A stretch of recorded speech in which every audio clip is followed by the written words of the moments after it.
जिंदगी में पहली दफा खुशी हो रही है कि शुक्र है कि मैं सुबह 5 बजे नहीं उठा।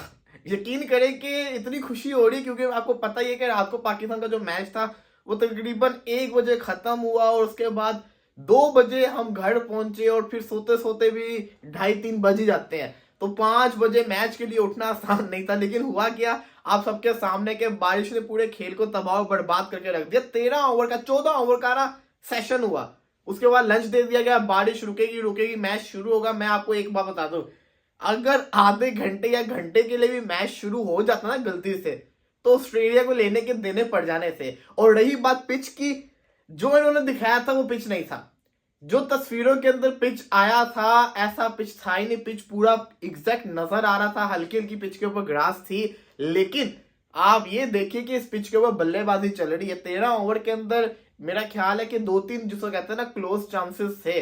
आकाशदीप ने बड़ी अच्छी एंड के ऊपर बॉलिंग की, बुमराह को बड़े ध्यान से खेल रहे थे, उस्मान ख्वाजा ने 2-3 पुल शॉट्स मारी हैं। जब वो पुल शॉट मारता है इसका मतलब है कि वो बड़े रिदम के अंदर आया हुआ है। मिक्स स्विमी ने कोई रिस्क नहीं लिया। ऑस्ट्रेलिया 28 के ऊपर कोई आउट नहीं है। ये अगर बारिश के बाद आधा घंटा भी खेलते ना, इनके 2 से 3 आउट हो जाने थे, क्योंकि कंडीशन सारी की सारी बॉलिंग को सूट करनी थी। ऑस्ट्रेलिया को लग पता जाना था, लेकिन हुआ क्या, आज का दिन का जो खेल था वो खत्म कर दिया गया। कल से मिनिमम 98 ओवर्स की गेम शुरू हुआ करेगी। कम से कम 98 ओवर्स करवाया करेंगे, आधा घंटा पहले वो शुरू करवा दिया करेंगे गेम को। तो इसका रिजल्ट तो आना चाहिए, भी 4 दिन पड़े, लेकिन अगर कल का दिन भी बारिश की नजर हो जाता है तो फिर हम कह सकते हैं कोई एक टेस्ट मैच ऐसा होगा जो ड्रा हो सकता है। क्योंकि आपको याद हो, पाकिस्तान वर्सेस ऑस्ट्रेलिया की जो T20 सीरीज है उसका पहला मैच भी ब्रिस्बेन के अंदर था।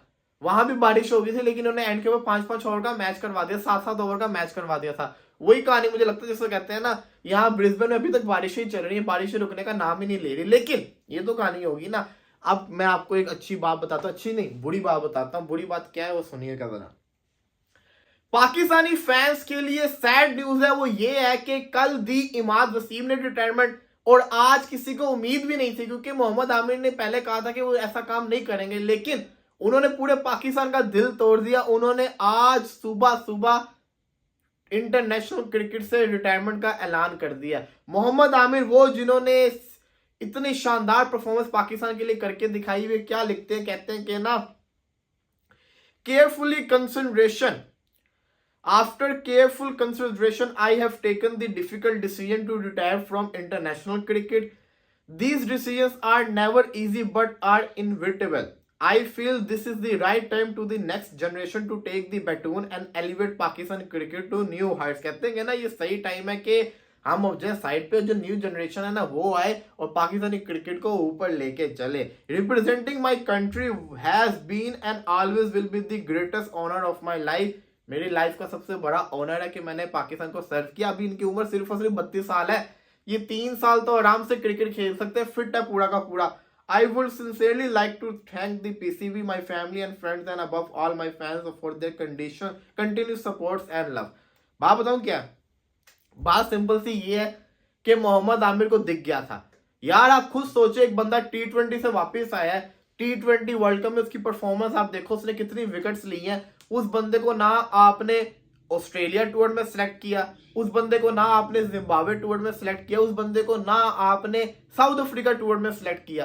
तो उसको नजर आ रहा है कि आप उसको अपने साथ रखना चाहते ही नहीं है, तो फिर वो रिटायर्ड ही होगा ना। उसको नजर आ रहा है कि आप लोग अब एक न्यू टीम बनाना चाह रहे, तो उसकी जगह नहीं बन रही, तो वो बेचारा रिटायर्ड हो गया। उसके बाद चॉइस नहीं थी ना, वो क्या करता। वो गलती तो पीसीबी की है। यार तुम लेके चलो ना, एक आधे सीरीज में रखो, एक आधा मैच खिलाओ, फिर रेस्ट दे दो, एक आधा मैच खिलाओ। ऐसे तो ना करो कि जिसकी वर्ल्ड कप में सबसे अच्छी परफॉर्मेंस है उसको आपने साइडलाइन नहीं कर दिया।